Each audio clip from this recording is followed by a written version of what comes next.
Hi guys, welcome. This is Imran Hussain, Faculty of Physics. Today we are going to start the first topic of class 12, that is electrostatics. Weightage wise, it is very important for class 12th NEET as well as JEE. The weightage of this topic is 2 to 3 question in NEET, JEE as well as class 12th. So look at this heading, electrostatics. What does it means? Electrostatics, it is made up of the word electrostatics. It is made up of two words, electro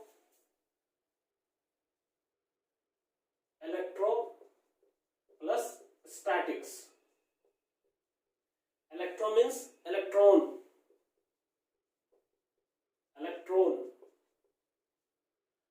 Static means at rest, and electron means charge.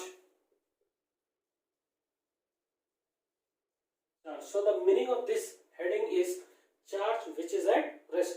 So in this chapter we will discuss various aspects, properties related to the charge and charge which is at rest. तो आज जो हम लोग topic start कर रहे हैं वो class 12 की पहली टॉपिक है, राइट। तो इसके अंदर हम चार्ज की बहुत सारी प्रॉपर्टीज को देखेंगे और उनसे डील करेंगे। और चार्ज किस कंडीशन में होगी? स्टैटिक कंडीशन में, यानी रेस्ट में। चार्ज की कौन कौन सी प्रॉपर्टी जो हमको इस चैप्टर में पढ़नी है वो है electric field intensity, electric potential energy etcetera. So before we will discuss this chapter, first we will discuss what is charge and what are the features phenomena associated with the charge। तो सबसे पहले हम ये देखेंगे charge की existence कैसे हुई, charge कैसे एग्जिस्ट किया और चार्ज की क्या क्या और प्रॉपर्टीज है, एस्पेक्ट्स है, उनको देखेंगे। तो पुराने जमाने में जब साइंस डेवलप नहीं हुई थी तो लोग क्या करते थे, फ्री हुआ करते थे और बैठ के कुछ कुछ एक्सपेरिमेंट करते रहते थे। उस वक्त जब साइंस डेवलप नहीं हुई तो कुछ लोगों के पास ये हुआ कि उनके पास एबोनाइट रॉड आया और कैट स्किन आया। तो उन लोगों ने क्या किया, एबोनाइट रॉड को कैट स्किन पे रब किया और रॉड को एक जगह रख दिया। फिर दूसरा एबोनाइट रॉड लिया या उनके पास आया, फिर कैट स्किन पे अगेन रब किया और पहले वाले रॉड के पास, रब की हुई रॉड के पास ले गए। और जब पास ले गए तो उन्होंने ये देखा, ऑब्जर्व किया कि जो दोनों रॉड थे, एबोनाइट रॉड, एक दूसरे को क्या कर रहे हैं, रिपेल कर रहे हैं। उसके बाद उन्होंने इसको एक गेम बनाया और गेम की तरह एंजॉय करते रहे, फिर बोर हो गए। उसके बाद अगेन उनके पास एक ग्लास रॉड आया और सिल्क फाइबर आया, सिल्क फाइबर क्लॉथ, ठीक है। फिर ग्लास रॉड को सिल्क फाइबर पे रब किया और एक जगह रख दिया। फिर दूसरा एक ग्लास रॉड को लिया और सिल्क फाइबर पे अगेन रब किया और फिर उसके पास, पहले वाले ग्लास रॉड के पास ले गए। फिर उन्होंने ऑब्जर्व किया, देखा कि दोनों अगेन ये क्या कर रहे हैं, रिपेल कर रहे हैं। ये उनके लिए एक गेम बन गया, बहुत इंटरेस्टिंग गेम बन गया। उसके बाद फिर ऐसे ही वो लोग गेम खेलते रहे जादू की तरह। Again after some times way bore हो गए। फिर उन्होंने क्या किया, एक ग्लास रॉड और एक एबोनाइट रॉड को पास लेकर आए। जैसे ही उन्होंने पास लाया दोनों रॉड्स को, तो उन्होंने ऑब्जर्व किया कि दोनों क्या कर रहे हैं, एक दूसरे को अट्रैक्ट कर रहे हैं। That became a fantastic game for them. उसके बाद उनको बहुत ही इंटरेस्ट आया और फिर उन लोगों ने एक कॉन्सेप्ट दिया। वो कॉन्सेप्ट क्या था कि whenever we rub two bodies they acquire a property by virtue of which one body attract or repel another body and the property is called charge। उन्होंने ये कहा कि जब भी हम कभी दो बॉडीज को रब करते हैं आपस में तो उनके अंदर एक प्रॉपर्टी डेवलप होती है। उसी प्रॉपर्टी की वजह से एक बॉडी जो है दूसरे बॉडी को अट्रैक्ट करता है या रिपेल करता है और उस प्रॉपर्टी को हम क्या बोलते हैं, चार्ज बोलते हैं। तो first we are going to write down the definition of charge। what is charge? तो सबसे पहले हम चार्ज की डेफिनेशन लिखते हैं। चार्ज क्या होता है, right. Charge definition first point होगा, उसको हम लिखते हैं it is the property, charge is the property या it is the property, charge लिख देते हैं। Charge is the property of a body by virtue of which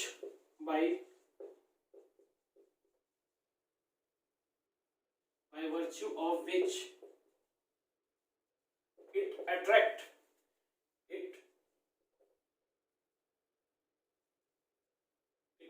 or repel another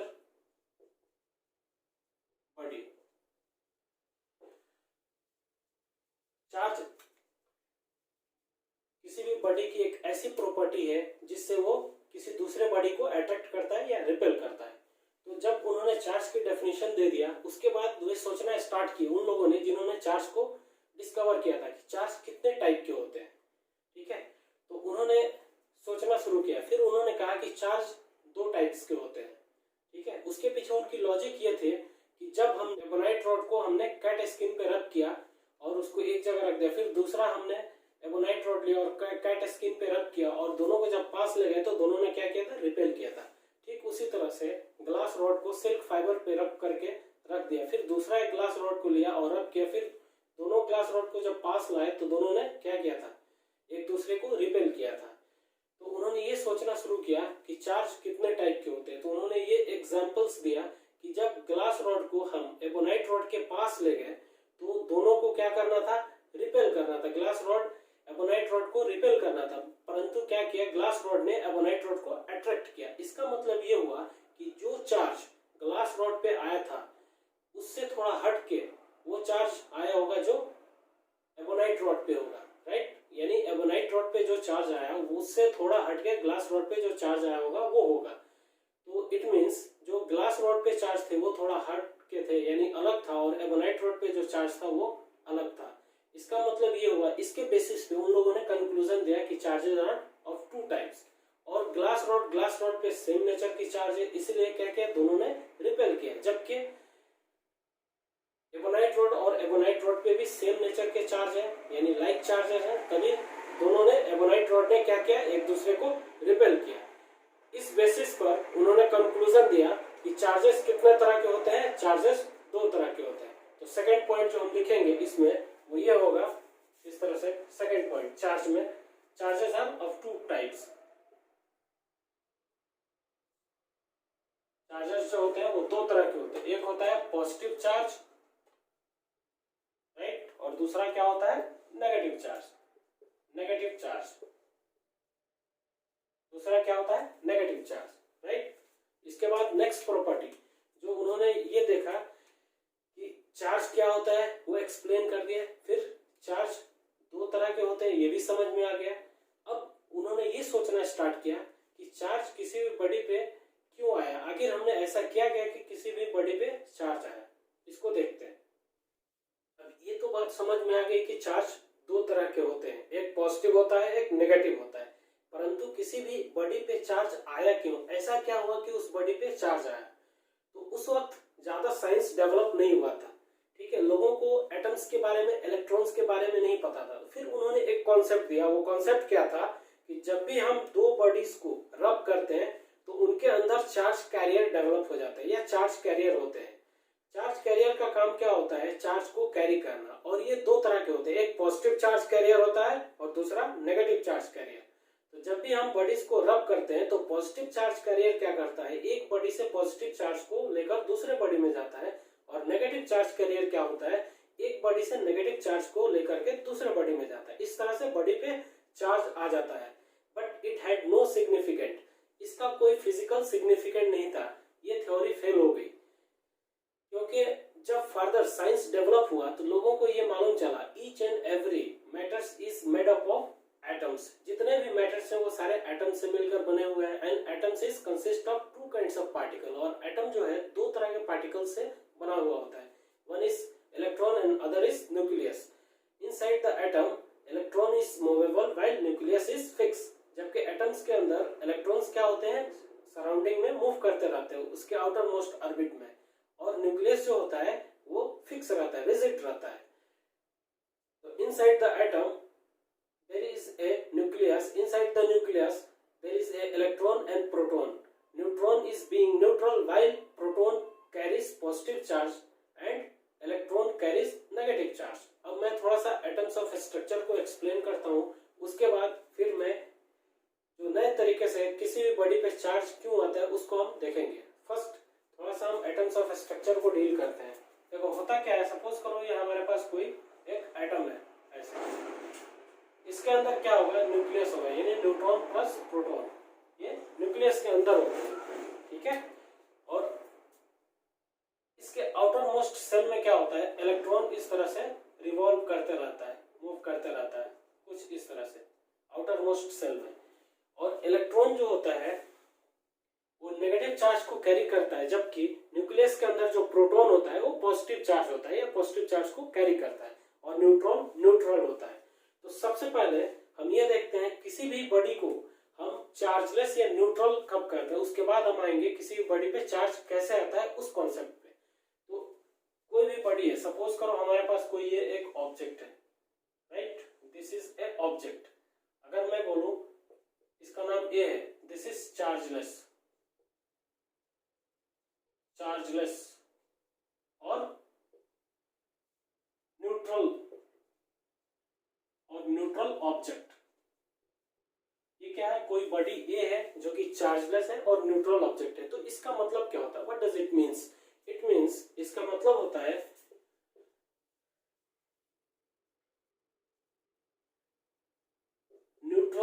neutral means the number of electron and proton in the object is equal. Neutral means number of electron is equal to the number of protons. किसी भी body को हम neutral body या chargeless body उस वक्त बोलेंगे जब उस बॉडी के अंदर number of electrons is equal to number of protons हो। फॉर एग्जाम्पल, एक एग्जाम्पल लेते हैं। सपोज करो हमारे पास कोई ये एक ऑब्जेक्ट है, ये ए, ठीक है।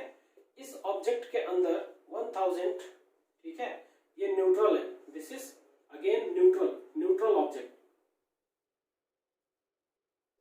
This is a neutral object.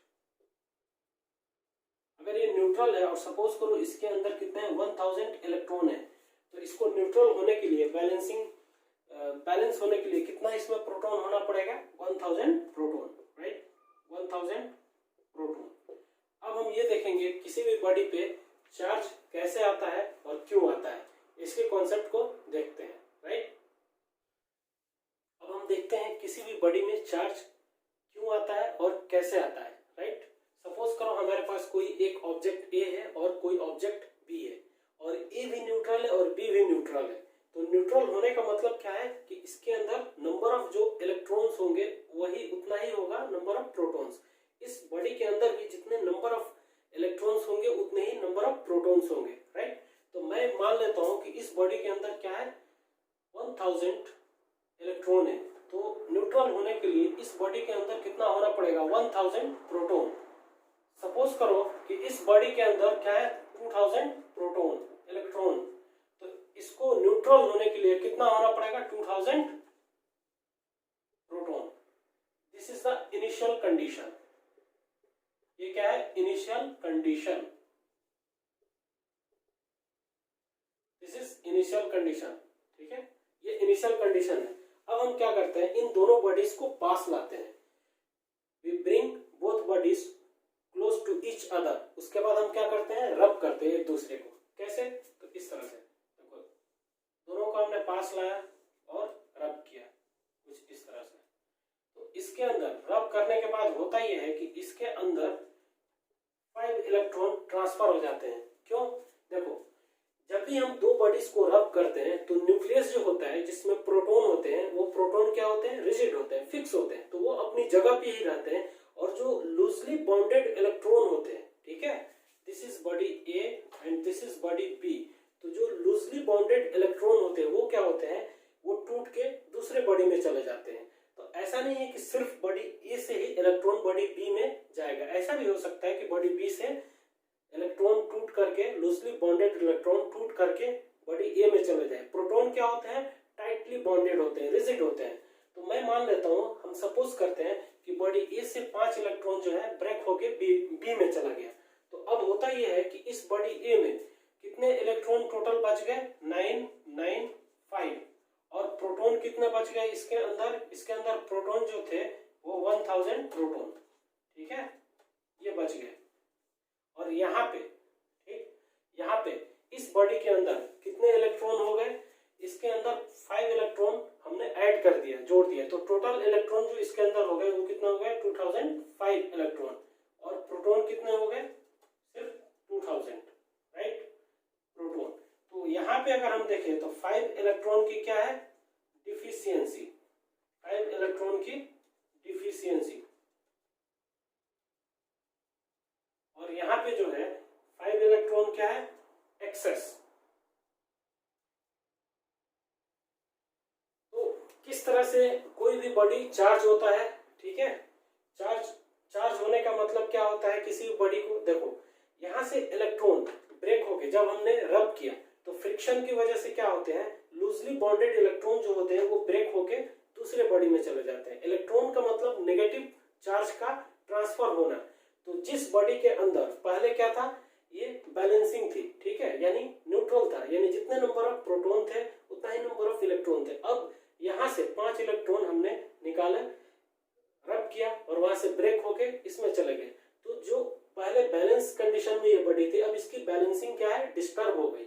अब यहाँ पे क्या हो गया, नंबर ऑफ प्रोटॉन ज्यादा हो गए और नंबर ऑफ इलेक्ट्रॉन कम हो गए, यानी अब ये बॉडी जो है बैलेंस नहीं रहा। ठीक उसी तरह से यहाँ पे पहले 2000 इलेक्ट्रॉन थे, अब इसमें 5 इलेक्ट्रॉन्स और ऐड हो गया, तो अब ये भी बॉडी बैलेंस नहीं रहा। Body B is also not in a balance condition, body B भी बैलेंस कंडीशन में नहीं है, बॉडी ए भी बैलेंस कंडीशन में नहीं है। तो यहाँ पे हम देख रहे हैं कि इलेक्ट्रॉन की क्या है, डिफिशियंसी है, और यहाँ पे क्या है, इलेक्ट्रॉन एक्सेस है। तो हम सिंपल से वर्ड में ये समझे कि जिस बॉडी से इलेक्ट्रॉन निकालते हैं, इसका मतलब क्या हुआ, नेगेटिव चार्ज को उस बॉडी से हम निकालते हैं, तो उस बॉडी के अंदर क्या डोमिनेंट होगा, पॉजिटिव चार्ज, ठीक है। तो क्या होगा, वो बॉडी चार्ज हो जाएगी। और या फिर किसी भी बॉडी में अगर हम इलेक्ट्रॉन ऐड करते हैं तो उस बॉडी के अंदर वो न्यूट्रल कंडीशन से क्या हो जाएगा, नेगेटिव चार्ज। क्यों नेगेटिव चार्ज हो जाएगा, क्योंकि जो पहले नंबर ऑफ इलेक्ट्रॉन थे अब उसमें नंबर ऑफ इलेक्ट्रॉन हमने ऐड कर दिया, अब वो जो बैलेंसिंग कंडीशन थी उसको क्रॉस कर गया, यानी अब डोमिनेंसी किसकी हो गई, नेगेटिव चार्ज की। यहाँ डोमिनेंसी किसकी हो रही है, पॉजिटिव चार्ज की। तो चाहे हम किसी बॉडी में इलेक्ट्रॉन दें या चाहे किसी बॉडी में से इलेक्ट्रॉन हम निकालें, यानी हम ये कह सकते हैं कि किसी बॉडी में एक्सेस ऑफ इलेक्ट्रॉन हो या डिफिशियंसी ऑफ इलेक्ट्रॉन हो, दोनों केस में क्या हो जाता है, बॉडी चार्ज हो जाती है। क्यों चार्ज होती है, क्योंकि इलेक्ट्रॉन ट्रांसफर हो जाता है। जैसे इलेक्ट्रॉन ट्रांसफर होना मीन्स चार्ज का ट्रांसफर होना, तो उसकी जो बैलेंस कंडीशन होती है, न्यूट्रल सिचुएशन होती है, वो डिस्टर्ब हो जाती है। और जिस किसी की कमी होती है उसके वजह से जो दूसरा जो चार्ज होता है वो डोमिनेंसी गेन करता है और वो पॉजिटिव चार्ज बन जाती है और एक नेगेटिव चार्ज बन जाती है। तो अब हम इसमें एक लाइन देखते हैं जो कि थर्ड पॉइंट कहलाएगा चार्ज में। वो थर्ड पॉइंट क्या है, लिखते हैं, a body gets charge, a body gets charge due to excess or due to excess or deficiency of electrons. A body gets charge due to excess or deficiency of electron. हमने लिखा a body gets charge due to excess or deficiency of electrons in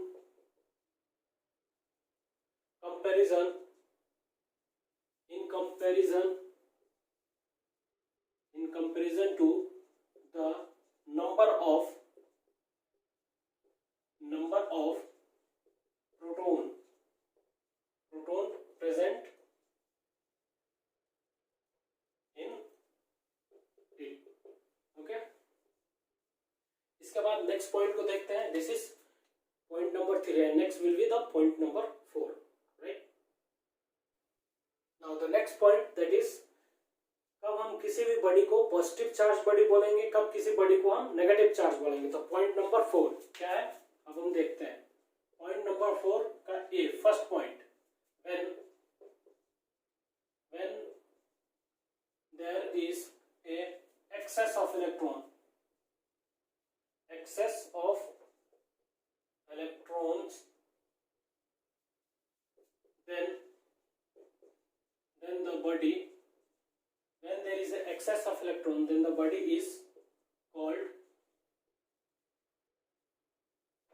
is called negatively charged body। ठीक, इसका B point क्या होगा, 4 का B, when there is a deficiency, when there is a deficiency of electrons,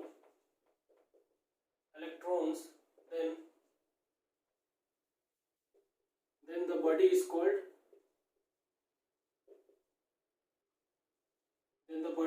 called positively charged body. ठीक है, diagram से समझते हैं। सपोज करो हमारे पास कोई ये एक बॉडी है, ये है, ये न्यूट्रल है, फिर ये कोई एक दूसरी बॉडी है, ठीक है, ये बी है, ये भी क्या है, न्यूट्रल है, दिस इज न्यूट्रल, ये भी क्या है, न्यूट्रल है। मैं मान लेता हूं इसके अंदर क्या है, 1000 इलेक्ट्रॉन है, तो इसके अंदर न्यूट्रल होने के लिए क्या होना पड़ेगा, 1000 प्रोटॉन होना पड़ेगा। ठीक उसी तरह इसके अंदर मैं मान लेता हूँ 1500 क्या है, इलेक्ट्रॉन है, इस बॉडी बी को क्या रहना है, न्यूट्रल, तो इसके अंदर कितना 1500 क्या होना पड़ेगा, प्रोटॉन होना पड़ेगा। ठीक है, अब क्या करते हैं, जब इनको हम पास लाते हैं और रब करते हैं तो 10 इलेक्ट्रॉन जो होता है इस बॉडी ए से बी में चला जाता है। कैसे, ऐसे कुछ इस तरह से, this is body A and this is body, यहां से इसके अंदर कितना 10 इलेक्ट्रॉन क्या होता है, ट्रांसफर हो जाता है बॉडी बी में, this is body B and this is body A. तो हम यहाँ पे देखते हैं, हम क्या देखते हैं कि यहाँ पे कितना रह गया, 990 इलेक्ट्रॉन, और प्रोटॉन कितना रह गया, दैट इज 1000 पी। और यहाँ पे इस जगह में क्या दिख रहा है, यहाँ पे जो होगा इलेक्ट्रॉन कितना होगा, 1510, दैट इज इलेक्ट्रॉन, और प्रोटॉन 1500, दिस इज प्रोटॉन। यहाँ पे कितनी इलेक्ट्रॉन की एक्सेस हुई, ठीक है, यहाँ पे 10 इलेक्ट्रॉन एक्सेस हुआ, और यहाँ पे 10 इलेक्ट्रॉन की डिफिशियंसी हुई। तो देखो, जिस बॉडी पे इलेक्ट्रॉन की डिफिशियंसी होती है, ठीक है, सपोज करो ये बॉडी ए है, यहाँ पे इलेक्ट्रॉन की क्या होगी, डिफिशियंसी, तो इसमें अब डोमिनेंट कौन हो गया, पॉजिटिव चार्ज। ठीक है, अब जब नंबर ऑफ इलेक्ट्रॉन पहले क्या था, जितना नंबर ऑफ प्रोटॉन थे उतना ही नंबर ऑफ इलेक्ट्रॉन्स थे, अब नंबर ऑफ इलेक्ट्रॉन्स कम हो गए, तो अब बॉडी ये जो हो गया वो पॉजिटिवली चार्ज बॉडी हो गया, और यहाँ पे नंबर ऑफ इलेक्ट्रॉन पहले जितना थे उतना ही नंबर ऑफ प्रोटॉन थे, तो ये क्या था, न्यूट्रल कंडीशन में था। अब हमने क्या किया, 10 इलेक्ट्रॉन इसमें ऐड कर दिया, तो अब नंबर ऑफ जो इलेक्ट्रॉन्स है वो क्या हो गए, इंक्रीज हो गए, यानी इस बॉडी में नेगेटिव चार्ज बढ़ गया। ठीक है, हमने इलेक्ट्रॉन ऐड किया, इलेक्ट्रॉन क्या कैरी करता है, नेगेटिव चार्ज को, तो यहाँ पे हमने नेगेटिव चार्ज ऐड कर दिया, तो ये बॉडी क्या हो गया, नेगेटिवली चार्ज हो गया, और यहाँ से हमने नेगेटिव चार्ज निकाल दिया, इट मींस यहाँ पॉजिटिव चार्ज इंक्रीज हो गया। तो जहां भी, सिंपल वर्ड में हम ये समझेंगे, जहां भी कहीं इलेक्ट्रॉन की डिफिशियंसी होगी वो बॉडी क्या कहलाएगा, पॉजिटिवली चार्ज बॉडी, और जहां भी इलेक्ट्रॉन एक्सेस अमाउंट में होगा उस बॉडी को हम क्या बोलेंगे, हम बोलेंगे उसको नेगेटिवली चार्ज बॉडी। राइट, ये आपको कॉन्सेप्ट समझ में आया। अब कॉन्सेप्ट नंबर 5 पे आते हैं। ठीक है, तो देखते हैं। Now come to the next point, that is point number 5, charge से रिलेटेड पॉइंट नंबर 5। अब चार्ज जो भी क्वांटिटीज होती है ना, वो या तो हमारे फिजिक्स के सिलेबस +2 के सिलेबस के अकॉर्डिंग जो भी फिजिकल क्वांटिटीज होती हैं वो दो तरह की होती हैं, एक होती है स्केलर और एक होता है वेक्टर। तो फिजिकल क्वांटिटी किसे बोलते हैं, वह क्वांटिटी जिसे हम मेजर करें या कैलकुलेट करें। तो चार्ज को क्या किया जाता है, कैलकुलेट भी किया जाता है, इसीलिए ये जो है चार्ज क्या है, फिजिकल क्वांटिटी। तो +2 के सिलेबस के अकॉर्डिंग फिजिकल क्वांटिटी कितने तरह की होती है, 2 तरह की। तो चार्ज अब उन दोनों में से क्या है, स्केलर है या वेक्टर। तो चार्ज जो है वो स्केलर क्वांटिटी। क्यों स्केलर क्वांटिटी है, क्योंकि ये सिंपल अलजेब्रा को फॉलो करते हैं, यानी सिंपली हम 2+2 ऐड कर सकते हैं। अगर इसको वेक्टर होना होता तो ये vector law of triangle addition को फॉलो करता। तो चार्ज क्या है, स्केलर क्वांटिटी। हम लिख सकते हैं charge is a scalar quantity. Charge एक स्केलर क्वांटिटी है। This is the point number 5। अब 6 में आते हैं। 6 क्या है, point number, unit of the charge. ठीक है, right, unit of charge. Charge की यूनिट क्या होती है, तो देखो हमारे पास चार्ज की जो यूनिट होती है वो होता है कूलम्स।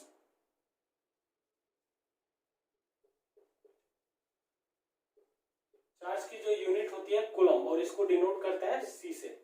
चार्ज की जो यूनिट होती है उसको बोलते हैं कूलम और इसको डिनोट करते हैं सी से। अब हम क्या करते हैं, कुछ वैल्यू लिखते हैं, ठीक है, और उसका जो इस इलेक्ट्रोस्टैटिक्स की टॉपिक है ना उसमें कूलम्स लॉ में आगे भी यूज होगा। वो क्या होगा, वो वैल्यू को हम लिखते हैं। देखो पहला होता है 1 नैनो कूलम।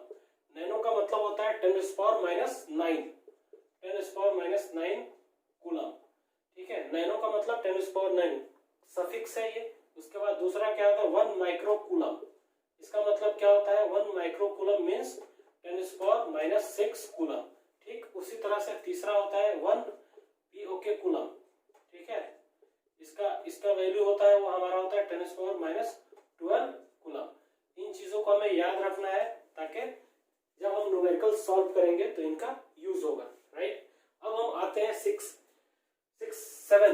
पॉइंट जो है हमारा वो क्या है, डायमेंशन, ठीक है। डायमेंशन ऑफ चार्ज, डायमेंशन किसी भी चार्ज की डायमेंशन क्या होती है, यूनिट हो गया। अब डायमेंशन पे आते हैं।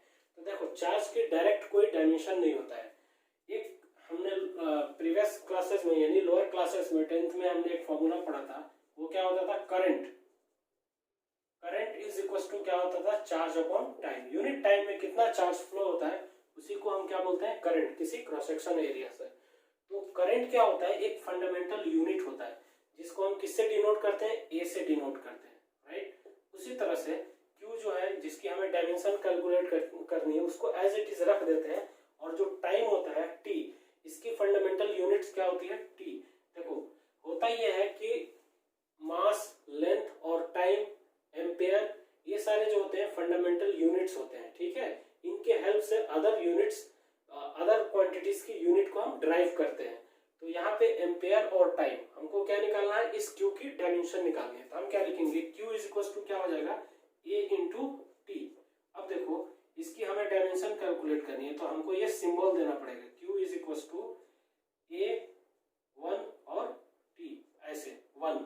लेकिन हम चाहे तो ये भी लिख सकते हैं ML, ठीक है, M पे पावर 0 और L पे पावर 0 यानी 1 कुछ नहीं है, तो हम ऐसे भी लिख सकते हैं। This is the dimension of Q। अब हम इस पे एक छोटा सा न्यूमेरिकल देखेंगे और न्यूमेरिकल्स के बाद फिर हम नेक्स्ट प्रॉपर्टीज ऑफ चार्ज पे जंप करेंगे। ओके,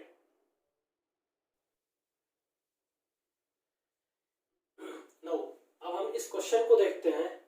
ये क्वेश्चन फर्स्ट क्वेश्चन है। हम ऐसे ही हमने एक क्वेश्चन लिया है इसके कॉन्सेप्ट को समझने के लिए, पॉजिटिव और नेगेटिव चार्ज को।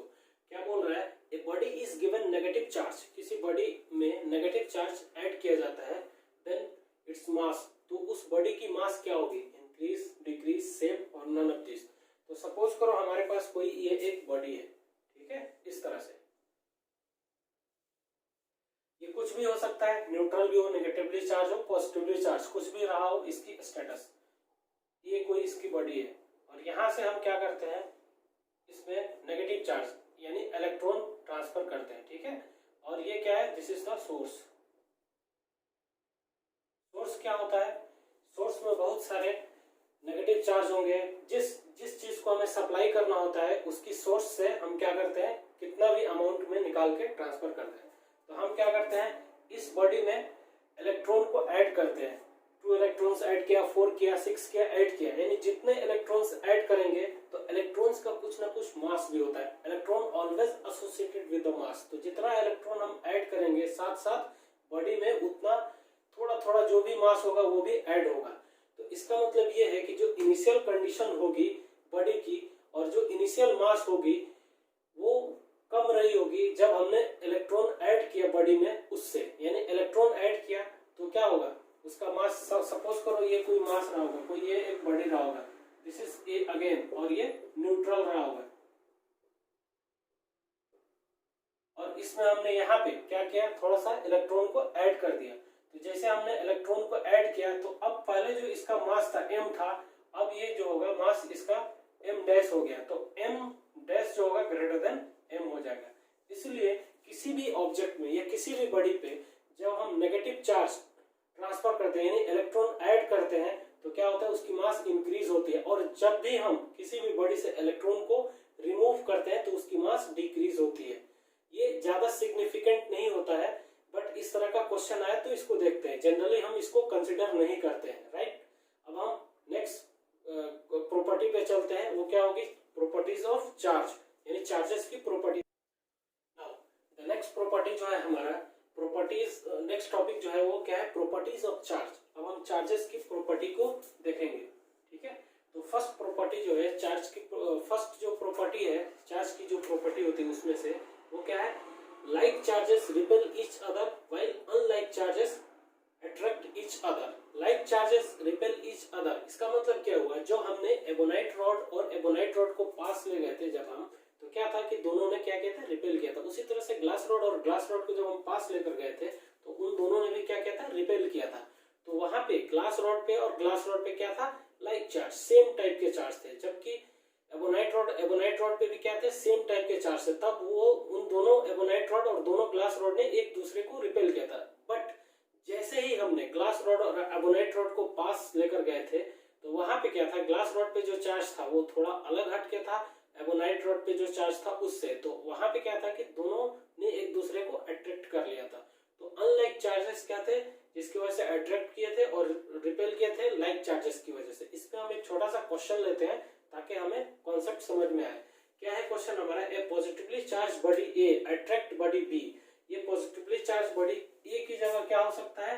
यहाँ पे नेगेटिवली चार्ज बॉडी भी हो सकता है, बट हमने पॉजिटिवली चार्ज बॉडी लिया है। Positively charge body A attract body B, then body B is, यानी कोई एक पॉजिटिवली चार्ज बॉडी ए है जो अट्रैक्ट करता है किसी बॉडी बी को, तो वो बॉडी बी की क्या कंडीशन हो सकती है? Body B is negatively charge body B is positively charge body B is neutral और नन ऑफ दिस। बट यहाँ पे सिंपली आप आंसर तो लगा दोगे कि नेगेटिवली चार्ज बॉडी और पॉजिटिवली चार्ज बॉडी, यानी पॉजिटिवली चार्ज बॉडी है तो वो अगर अट्रैक्ट कर रहा है तो अनलाइक चार्ज होगा, यानी अपोजिट चार्ज होगा। तो अपोजिट चार्ज कौन सा होगा? Negative charge. बट ये तो आंसर सही है, राइट। बट यहाँ पे एक कंडीशन और दे रखा है, सेलेक्ट ऑल पॉसिबल चॉइसेस, यानी सारे केसेस पे हमें एनालिसिस करना है, ठीक है। तो पॉजिटिवली चार्ज बॉडी क्या करते हैं? रिपेल करते हैं, सेम नेचर के हो जाते हैं। नेगेटिवली चार्ज बॉडी और पॉजिटिवली चार्ज बॉडी क्या करते हैं? अट्रैक्ट करते हैं। और थर्ड क्या है? न्यूट्रल। अब हम देखते हैं एक पॉजिटिवली चार्ज बॉडी को न्यूट्रल बॉडी के पास लाकर क्या कंडीशन होता है, ठीक है। तो हमारे पास suppose we have a positively charge body A, ठीक। हमारे पास कोई ये पॉजिटिवली चार्ज बॉडी है कुछ इस तरह से, हमारे पास पॉजिटिवली चार्ज बॉडी है और हमारे पास एक ये न्यूट्रल बॉडी है, ठीक है। न्यूट्रल बॉडी क्या है? बी है। We have a positively charged body A and we have a neutral body B, right? Then what happens when we bring both body close to each other? Neutral body B means body B has equal number of proton as well as equal number of electron present in it. When we bring both body close together, the electrons of body B experience force of attraction due to the protons of body A and start moving towards the side of body A, while the protons of or positive charge of body B experience force of repulsion due to the protons of body A and they will start moving away from the side of the body A. तो जब हम इन दोनों body को यानी positively charge body A को एक neutral body के पास लाते हैं तो क्या होता है? देखो इस तरह से, ये क्या है? हमारा पॉजिटिवली चार्ज बॉडी है, प्लस प्लस प्लस कुछ इस तरह से, कुछ इस तरह से, कुछ ऐसे, right. This is a positively charge body. जब हम न्यूट्रल बॉडी को इसके पास लेकर जाते हैं, ठीक है, न्यूट्रल बॉडी को हम इसके पास ले जाते हैं और रब करते हैं तो क्या होता है? इसके अंदर ये न्यूट्रल बॉडी बी है तो इसके अंदर जितने नंबर ऑफ इलेक्ट्रॉन्स है उतना ही नंबर ऑफ क्या है? प्रोटॉन्स है। तो होता ये है कि जैसे ही हम पास लेकर जाते हैं तो इस बॉडी बी की जो न्यूट्रॉन्स है वो क्या फील करते हैं? Force of attraction. और फोर्स ऑफ अट्रैक्शन फील करते हुए वो बॉडी ए के तरफ क्या होते हैं? ए के सरफेस के तरफ डिपॉजिट हो जाते हैं, यानी इधर की तरफ। मैं पेन चेंज करता हूँ, राइट, इधर की तरफ ये क्या आ जाएंगे? नेगेटिव चार्ज, ऐसे ऐसे। और बॉडी बी की जो प्रोटॉन्स होंगे वो प्रोटॉन्स क्या फील करेंगे? Force of repulsion. और वो फोर्स ऑफ रिपल्सन गेन करने के बाद वो किधर की तरफ मूव करेंगे? Away from the side of body A, इस तरह से।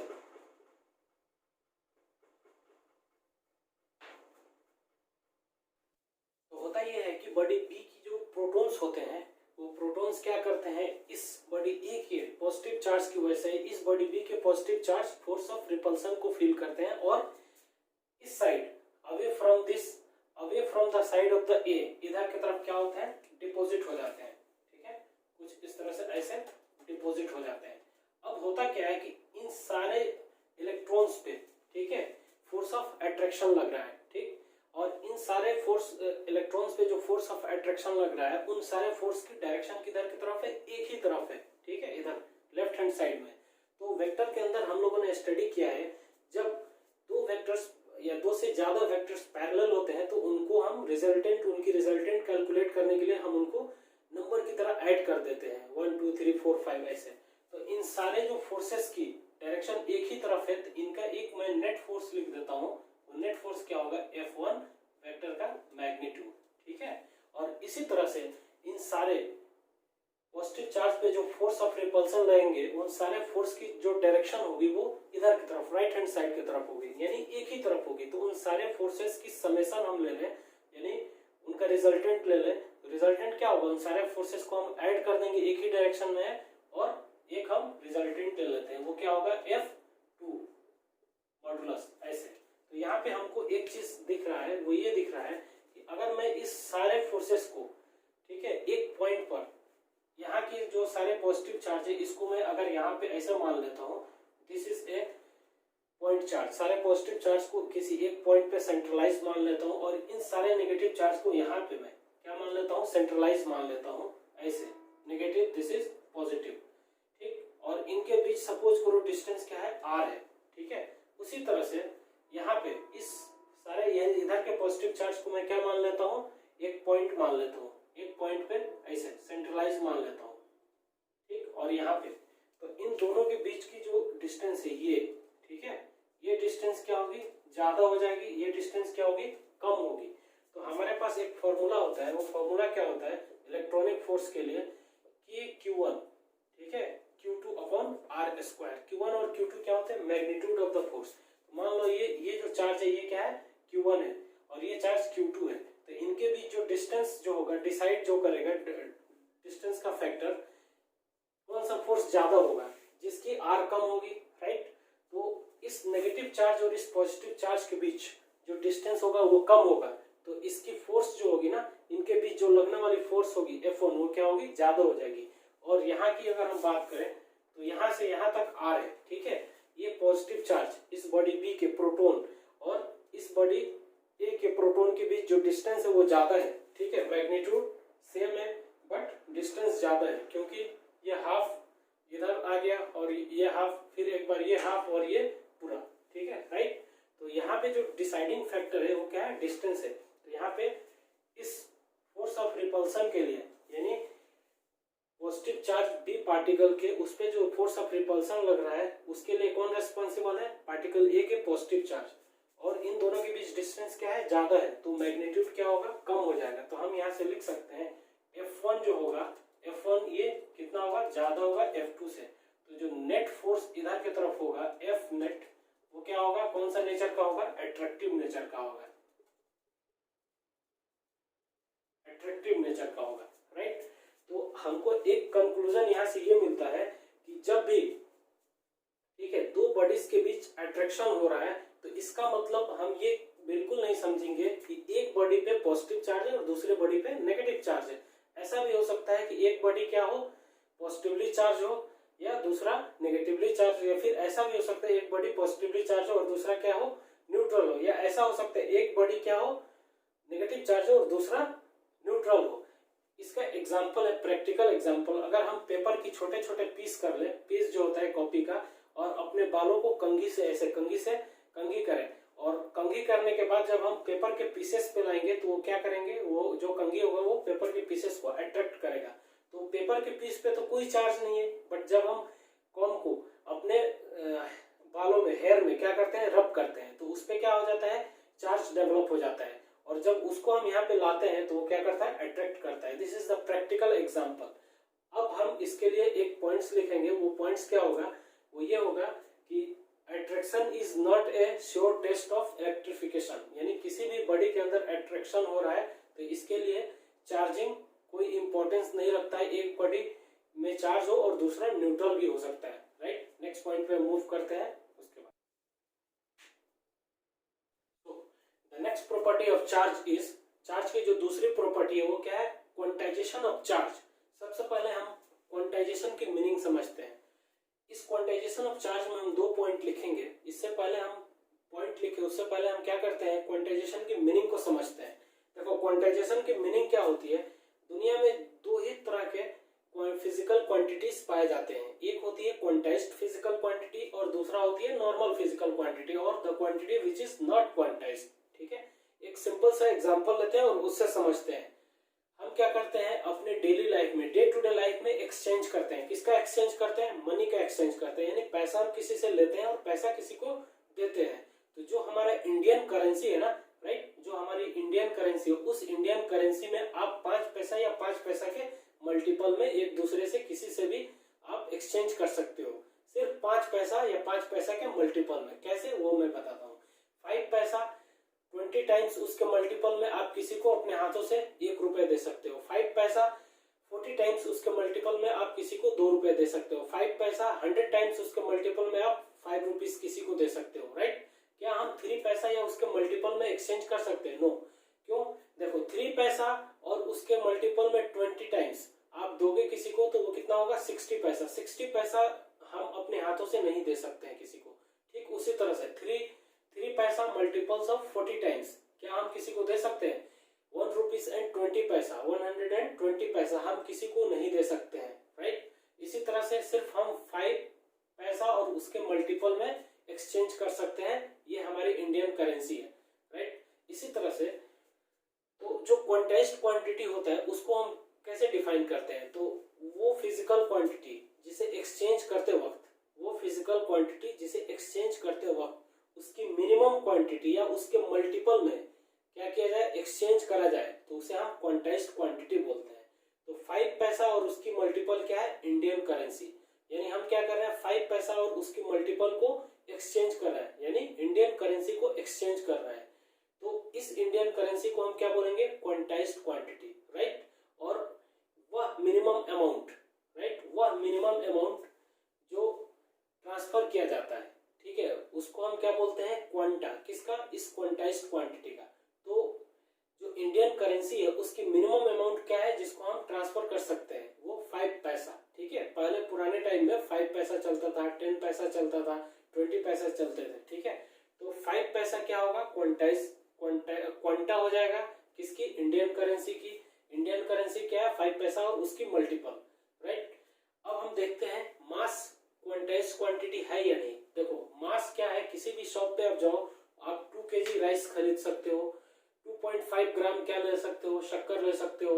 इसी तरह से 25 ग्राम्स कुछ भी ले सकते हो, आप 205 ग्राम्स ले सकते हो। अपने हाथों से आप जितना चाहो, जितना ग्राम मास को ले सकते हो, दे सकते हो किसी से, ठीक है। इसीलिए मास जो है वो क्वांटाइज्ड क्वांटिटी नहीं है। अब किसी भी ऑब्जेक्ट पे, ठीक है, किसी भी बॉडी पे जो चार्ज होता है, मिनिमम चार्ज, वो कितना होता है, ठीक है, वो कितना होता है, इलेक्ट्रॉन के बराबर होता है। देखो चार्ज क्वांटाइज्ड क्यों होता है, क्योंकि चार्ज का मतलब क्या होता है, इलेक्ट्रॉन होता है, ठीक। और हमने कभी भी ऐसा नहीं देखा है कि इलेक्ट्रॉन क्या है, वो 1/2 electrons, 2/3 electrons.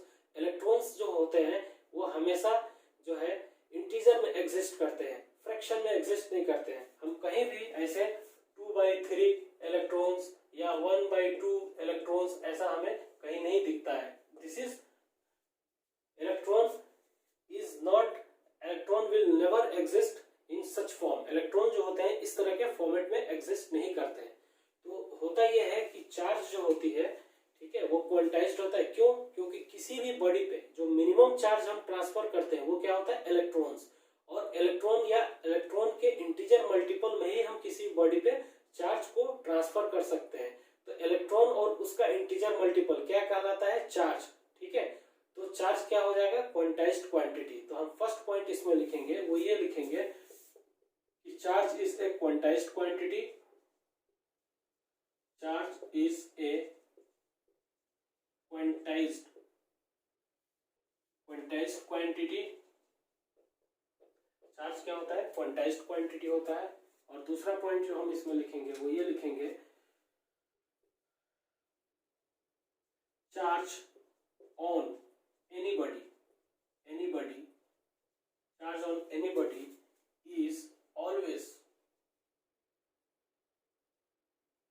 on anybody is always on integral multiple. Charge on anybody is always integral multiple of electronic charge. Charge on anybody is always integral multiple of electronic charge. इस electronic charge का मतलब क्या होता है, charge on electron. Charge on electron. Electronic charge का मतलब क्या होता है, charge on electron. ठीक है, इसमें मैं एक दो पॉइंट और लिखता हूं। ठीक है, देखो electronic charge, that is charge on electron. क्या होता है, चार्ज ऑन इलेक्ट्रॉन। और इलेक्ट्रॉन पे जो चार्ज होता है वो किसके बराबर होता है, 1.6 इंटू 10⁻⁹ कूलम, राइट। अब देखो किसी भी पार्टिकल पे, if late Q is the charge on a body, किसी भी बॉडी पे अगर चार्ज Q है तो उस Q चार्ज की वैल्यू क्या हो सकती है। ठीक है, यानी Q चार्ज हम किसी बॉडी पे ट्रांसफर कर दें या निकाल दें तो Q चार्ज की क्या वैल्यू हो सकती है। तो Q बराबर हम लिखेंगे प्लस माइनस NE, वेयर, ठीक है, where N is equal to क्या होगा, 1 2 3 एंड सो ऑन। और E क्या होगा, E, यानी किसी भी बॉडी पे या ऑब्जेक्ट पे हमें अगर चार्ज ट्रांसफर करनी है, ऐड करनी है या चार्ज उससे लेनी है तो इलेक्ट्रॉन्स या इलेक्ट्रॉन्स के इंटीजर मल्टीपल में ही हम उसमें चार्ज ऐड कर सकते हैं या चार्ज को हम वहां से निकाल सकते हैं। ठीक है, ले सकते हैं। और मिनिमम चार्ज जो होता है, minimum charge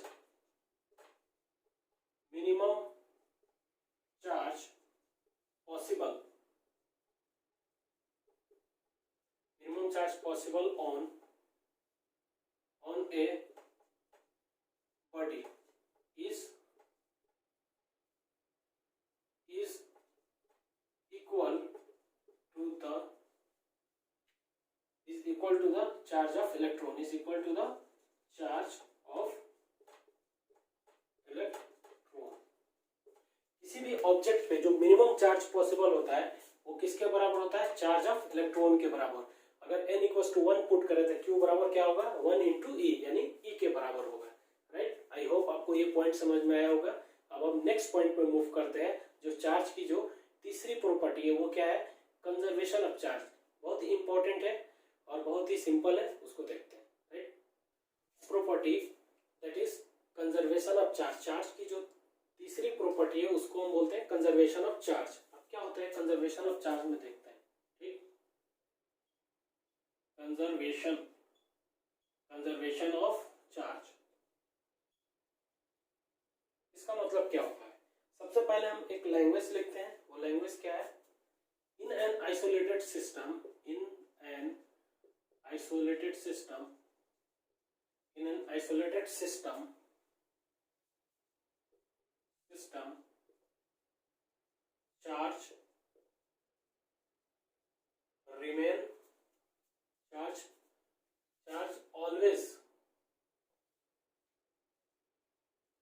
charge always remain constant, remain constant. In an isolated system, charge always remain constant. That is, इसका मतलब ये हुआ चार्ज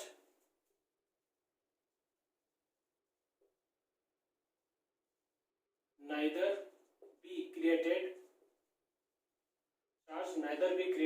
nor be destroyed। अब ये जो हमने लैंग्वेज लिखा है इसकी मतलब समझते हैं, ठीक है। सबसे पहले हम समझते हैं आइसोलेटेड सिस्टम होता क्या है। एक ऐसा सिस्टम जिसका बाहर की दुनिया से कोई एक्सचेंज ना हो, कोई लेन देन ना हो, ठीक है। सपोज करो, इसको समझते हैं। सपोज करो आपको किसी रूम में, suppose you are in a room और आपको उस रूम में लॉक कर दिया जाए, बाहर से लॉक कर दिया गया, ठीक है। अब आप बाहर नहीं जा सकते और बाहर से कोई नहीं आ सकता है अंदर, तो आप किस सिस्टम में हो? आइसोलेटेड सिस्टम में हो, यानी सराउंडिंग से कोई आना जाना नहीं, कोई इंटरफेरेंस नहीं, इसीलिए उस सिस्टम को हम क्या कहेंगे? Isolated system. सपोज करो किसी एक क्लास में 20 स्टूडेंट्स हैं, राइट, और सबके पास अपने अलग अलग पॉकेट मनी है, किसी के पास 50 रुपीज है, किसी के पास 20 रुपीज है, किसी के पास 10 रुपीज है। अब क्या किया जाता है? उस रूम को, क्लासरूम को बाहर से लॉक कर दिया जाता है, ठीक है, और एक दूसरे से सारे बच्चे क्या करते हैं? अपना पैसा एक्सचेंज करते हैं या ले लेते हैं, ठीक है, जबरदस्ती या ऐसे ही। तो होता ये है कि फिर बाद में एक बार वो केस थी जब सबके पास अपना अपना अमाउंट था, एक बार जब एक्सचेंज कर लिया उन लोगों ने पैसा, उसके बाद कितना अमाउंट था वो देखना होता है। तो देखो, वो पैसा रूम में जितना पहले था बगैर एक्सचेंज किए उतना ही एक्सचेंज करने के बाद रहेगा, क्योंकि कोई बाहर से ना आया ना बाहर, अंदर का कोई बाहर गया, राइट। उसी तरह से किसी भी सिस्टम में, सपोज करो ये कोई हमारा सिस्टम है, ठीक, इसके अंदर कोई सिंगल बॉडी हो या कोई डबल बॉडी हो, ठीक है, अगर ये सिस्टम क्या है? आइसोलेटेड है, अगर ये सिस्टम क्या है? आइसोलेटेड है, तो इसके अंदर ना हम चार्ज को ऐड कर सकते हैं, नहीं चार्ज को हम एक्सट्रैक्ट कर सकते हैं, निकाल सकते हैं, ठीक है। इसके अंदर जो चार्ज होगा, चार्ज क्या होगा? Remain constant. कंजर्व का मतलब होता है कांस्टेंट, तो किसी भी आइसोलेटेड सिस्टम में चार्ज क्या होता है? कांस्टेंट होता है। अगर सपोज करो हमारे पास कोई ये एक बॉडी है, एक बड़ा सा सिस्टम है, इसके अंदर कोई ये एक बॉडी ए है और कोई ये एक बॉडी बी है, और ये एक दूसरे से चार्ज क्या कर रहे हैं? एक्सचेंज कर रहे हैं। लेकिन इस आइसोलेटेड सिस्टम में जब ये चार्ज एक्सचेंज नहीं किए थे, तो सपोज करो इस पे चार्ज था, ये पॉजिटिवली चार्ज था, ये नेगेटिवली चार्ज था, और इन दोनों ने एक्सचेंज किया कुछ चार्ज को, या दोनों न्यूट्रल थे पहले, अब एक्सचेंज कर लिया, तो एक पॉजिटिवली चार्ज हो गया, दूसरा नेगेटिवली चार्ज हो गया। तो बात यह है कि चार्ज इनका सिस्टम के अंदर आपस में क्या हो रहा है? कंजर्व हो रहा है, यानी ये इसको दे दे या ये इसको दे दे, एक दूसरे से एक्सचेंज कर ले या ना एक्सचेंज करे, लेकिन जो चार्ज होगा इनका, जो पहले होगा वो भी बाद में होगा, क्योंकि इस पूरे सिस्टम, इस बाउंड्री से बाहर ना चार्ज जा रहा है ना बाहर से अंदर आ रहा है। तो ये क्या है? एक आइसोलेटेड सिस्टम है, ठीक है, आइसोलेटेड सिस्टम। तो किसी भी आइसोलेटेड सिस्टम में, ठीक, अगर हम बाहर से ना सप्लाई करते हो चार्ज, ना अंदर से बाहर सप्लाई करते हो, तो उसके अंदर जो चार्ज रहते हैं वो क्या रहते हैं? कांस्टेंट रहते हैं, यानी कंजर्व रहते हैं। इसका मतलब यही होता है कंजर्वेशन ऑफ चार्ज का, ठीक है, आपको समझ में आया होगा, आई होप। अब नेक्स्ट पॉइंट पे चलते हैं, जो आखिरी प्रॉपर्टी होगी, उसके बाद हम एक न्यूमेरिकल्स लेंगे। Now the last point of the properties of charge, क्या हमने लिखा हुआ है? Charge is invariant of velocity of the particle. देखो क्या होता है, अगर कोई पार्टिकल है, उसकी 20 मीटर पर सेकंड स्पीड है, सपोज करो ये कोई पार्टिकल है कुछ ऐसे, ठीक है, यहाँ पे इसकी स्पीड क्या है? 20 मीटर पर सेकंड, ठीक, 20 मीटर पर सेकंड। अगर इसको मैं क्यू चार्ज दे दूं, तो इस चार्ज के मैग्नीट्यूड पे या इसकी साइन पे क्या इफेक्ट पड़ेगा, क्या नहीं पड़ेगा, इसके बारे में देखना है। सपोज करो कुछ देर बाद में यहाँ पे जब पार्टिकल आता है, तो इसकी वेलोसिटी मैं क्या करता हूँ? 40 मीटर पर सेकंड देता हूँ। तो यहाँ पे हमने लिखा हुआ है प्रॉपर्टी में, charge is invariant of velocity of the particle, यानी वेलोसिटी की, पार्टिकल की वेलोसिटी आप इंक्रीज करो, डिक्रीज करो, कांस्टेंट रखो, जो चार्ज होगा वो उससे इंडिपेंडेंट होगा। क्यों? क्योंकि आइंस्टीन की जो थ्योरी ऑफ रिलेटिविटी होती है, यानी कॉन्सेप्ट ऑफ रिलेटिविटी चार्ज के लिए अप्लीकेबल नहीं होती है, ठीक है। This are the last point, I hope आपको समझ में आया होगा। एक क्वेश्चन लेते हैं और उस क्वांटाइजेशन ऑफ चार्ज में फिर इस लेक्चर को बाइंड अप करते हैं, ओके। अब हम एक क्वेश्चन देखते हैं, बहुत ही इंपॉर्टेंट और अच्छा कॉन्सेप्ट है ये, क्वांटाइजेशन ऑफ चार्ज पे बेस्ड है ये question. Which of the following is are not possible. ये जो वैल्यू दे रखा है वो चार्जेस की वैल्यू है, ठीक है, तो इनमें से कौन पॉसिबल नहीं है और कौन पॉसिबल है, एक एक केस को लेकर हम एनालाइज करते हैं। पहला केस देखो, ये क्या है? 1.6 × 10⁻⁻19 कूलम, ये E के बराबर है, यानी चार्ज ऑफ द इलेक्ट्रॉन के बराबर है। तो किसी भी बॉडी पे मिनिमम चार्ज जो एग्जिस्ट होता है वो कितना होता है? चार्ज ऑफ इलेक्ट्रॉन के बराबर होता है। अब अब देखो ये इसकी वैल्यू मैं क्या लिख सकता हूँ, इसकी वैल्यू मैं लिख सकता हूँ 1.6 इंटू 10 पावर माइनस 20 है। इसको मैं ऐसे लिख सकता हूँ 1.6 इंटू 10 पावर माइनस 19 अपॉन 10। ठीक है, ऐसे मैं लिख सकता हूँ इसको। अब इसको फर्दर क्या लिखते हैं 1.6 इंटू 10 पावर माइनस 19 यानी कि e/10। क्या ये पॉसिबल है? This is not possible. अगर इसकी बात करते हैं तो देखो इसको कैसे लिखेंगे, ये 2.4 है राइट, हमको क्या करना है, इसको ब्रेक करना है, इस 2.4 को ब्रेक करना है दो फैक्टर्स में। तो इसको ऐसे करेंगे 1.5 into 1.6 into 10 power minus 19 coulomb. ठीक है, अब आप अगर इसको मल्टीप्लाई करोगे यहाँ पे 1.5 इंटू 1.6 को राइट, इसको अगर आप मल्टीप्लाई करोगे तो ये कितना हो जाएगा, ये हो जाएगा आपको 240 और इसके नीचे 10, इसके नीचे 10, दिस इज 1.5 और अपॉन 100। तो यहाँ से कितना मिलेगा हमें 2.4, इस तरह से वैल्यू मिलेगी। तो इस चीज को मैं क्या लिख सकता हूँ, इसको मैं लिख सकता हूँ 1.5 इंटू ई।